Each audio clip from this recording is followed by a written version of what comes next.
श्री कृष्णा, राधे राधे, श्री हरिदास। स्वागत है आप सभी का दशा माता की तीसरे दिन की कहानी। एक राजा की रानी बहुत कोमल थी।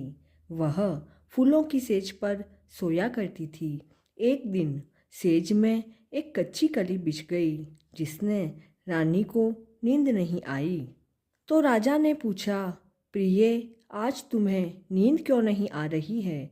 तो रानी ने कहा कि आज सेज में एक कच्ची कली रह गई है, वही मेरे शरीर में गड़ती है।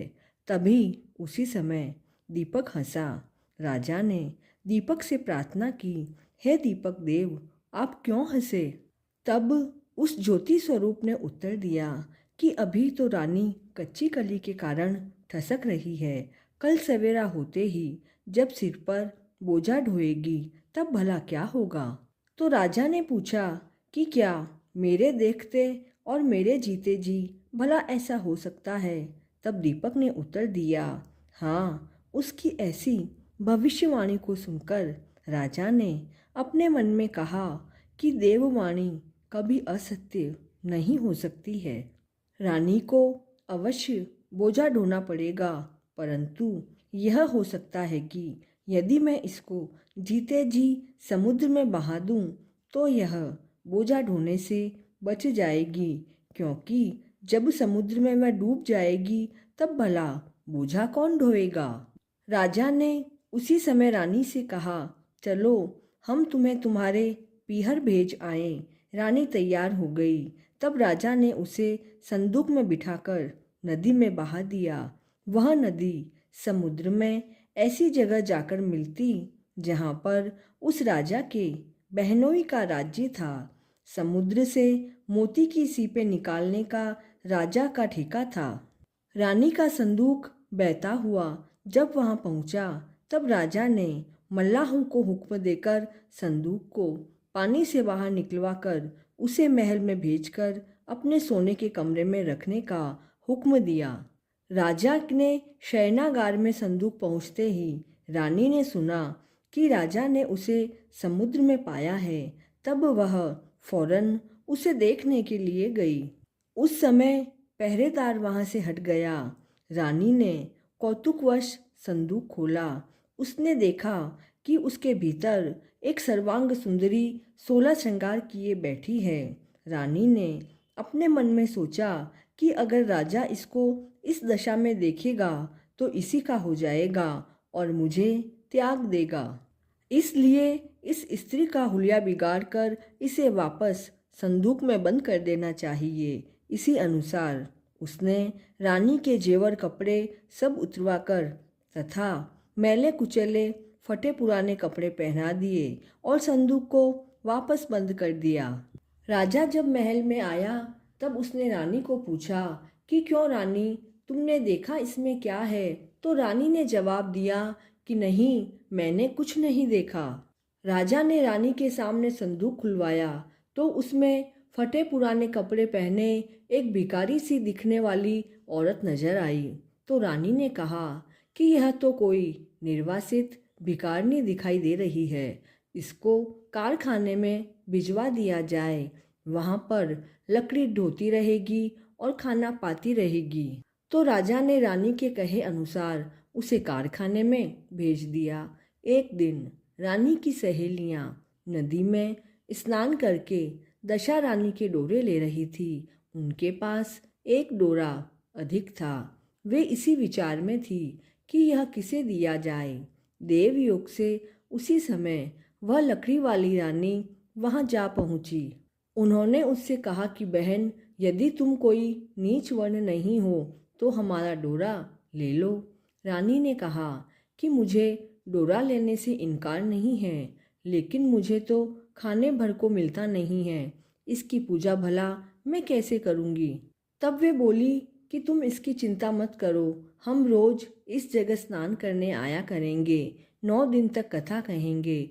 तुम रोजाना कथा सुन जाया करो। 10वें दिन पूजा होगी और तब तक दशा माता चाहेगी तो अवश्य तुम्हारी दशा बदल जाएगी। तब रानी ने श्रद्धापूर्वक डोरा ले लिया। उसी दिन रानी के पति को यह चिंता हुई कि रानी को संदूक में रखकर बहा तो दिया, लेकिन उसका कोई समाचार नहीं मिला कि क्या हुआ। मुझे उसकी जानकारी करनी चाहिए। तो राजा एक नौका पर सवार होकर नदी द्वारा यात्रा करता हुआ अपने बहनोई के यहाँ पहुँचा। जब वह लेटने लगा तब बहन से बोला कि मेरे हाथ पैरों में बड़ा दर्द हो रहा है, किसी दबाने वाले को बुला दो। तब उस रानी ने उस लकड़ी ढोने वाली भिखारिनी को बुलाकर हुक्म दिया कि आज की रात तू मेरे भाई के पैर दबा दे। अब वह बेचारी तो बड़े संकोच में पड़ गई। अपने जी में अनेक संकल्प विकल्प करती थी कि पूर्व पुरुष का शरीर कैसे छूऊं। मजबूरन उसे स्वीकार करना पड़ा। राजा के पैर दबाते दबाते रानी को उसके पांव का पदम दिखा। रानी चुपचाप रोने लगी और उसके आंसू राजा के पैरों पर टपक पड़े।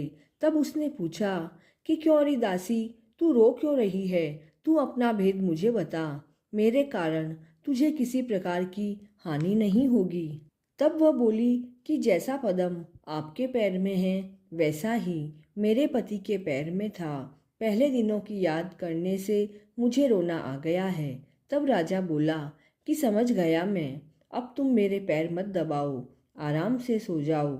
जो तुम्हारे भाग्य में लिखा था वह तुम्हें भोगना ही पड़ा।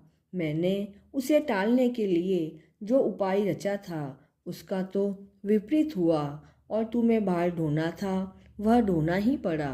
सवेरा हुआ और बहुत दिन चढ़ आया, लेकिन अतिथि राजा सोकर नहीं उठा और ना ही पैर दबाने वाली दासी बाहर आई। तब उसकी बहन को बड़ी चिंता हुई।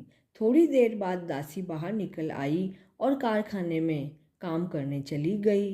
रानी ने अपने भाई के पास जाकर उसे जगाया।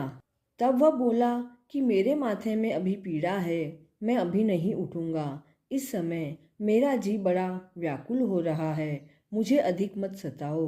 तो रानी ने पूछा कि आखिर क्या बात है, कुछ कहो भी। तो राजा ने कहा, तुम्हें बड़ी लज्जा आनी चाहिए।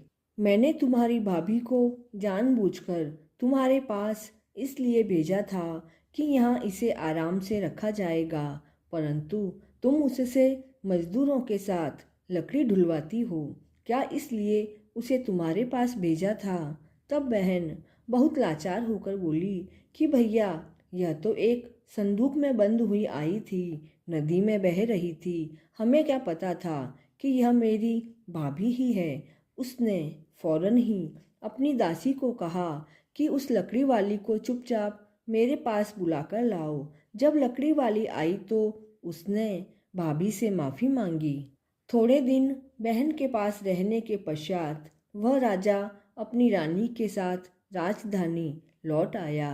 रानी ने अपने महल में पहुंचकर सुहागिनें न्योती धूमधाम से दशा माता के डोरे की पूजा की और पूरे गांव में ढिंढोरा पिटवाया कि आज से अमीर गरीब सभी दशा माता के डोरे लिया करे और श्रद्धापूर्वक पूजा किया करे। जिस तरह दशा रानी ने उस रानी के दुख के दिन फेरे, वैसे ही वह अपने सब भक्तों के दिन फेरे। सभी का कल्याण हो।